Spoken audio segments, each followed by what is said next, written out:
আমি প্রদীপ গুপ্ত, যুগসাগ্নিক পত্রিকার সম্পাদক। বিষয়টা হচ্ছে যে আমি আজকে যে কবিতাটা পড়ব সেই কবিতাটা একটু শ্লেষাত্মক মনে হতে পারে আপনাদের, কিন্তু বাস্তব এখনকার সময়কার পরিপ্রেক্ষিতে লেখা আমার এই কবিতাটা। যা দেখি সেটাই তো লিখি, কলম তো কৃতদাস নয়। যেদিন হবে সেদিন বিবেকের মৃত্যু ঘটবে। চন্দনের বনে ছিল কিছু শূকরের বাস, তাহাদের নিয়া রামায়ণ লেখেন কৃত্তিবাস।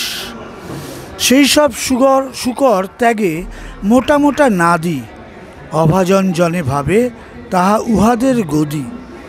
ক্যামেরা লইয়া তারা পিছু পিছু ছোটে, যদি কিছু যশ মান তাহাদেরও জোটে।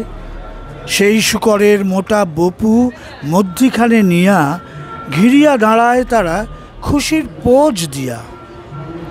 যদি জোটে ছিটে ফোটা তাহাদেরও ভালে, জোটেনি যেন নাদি অন্ন পিতার যদি জোটে ছিটে ফোটা তাহাদেরও ভালে, জোটেনি যেন নাদি অন্ন পিতার আমলে। কেবা চোর কেবা সাধু কিবা প্রয়োজন, করিতেছে শূকররাজ মহা আয়োজন। সে আয়োজনে যদি নাহি পায় সে আমন্ত্রণ, বৃথাইয়ে লেখালেখি বৃথা শব্দ উচ্চারণ। নৃত্য বৃথা গীত বৃথা জীবনও জলে যায়, এ জীবন কেন নেওয়া কে কহিবে তাই। আদর্শ মূল্যবোধ সে শুনিছিল বাবা মার, আজ শূকর রাজার স্তুতি বিনা জীবন অসার। কেন যে গাত্রদাহ কেন লাগে চুলকানি, মূর্খ কৃত্তিবাস ভনে যাহা তাহা মন দিয়া শুনি।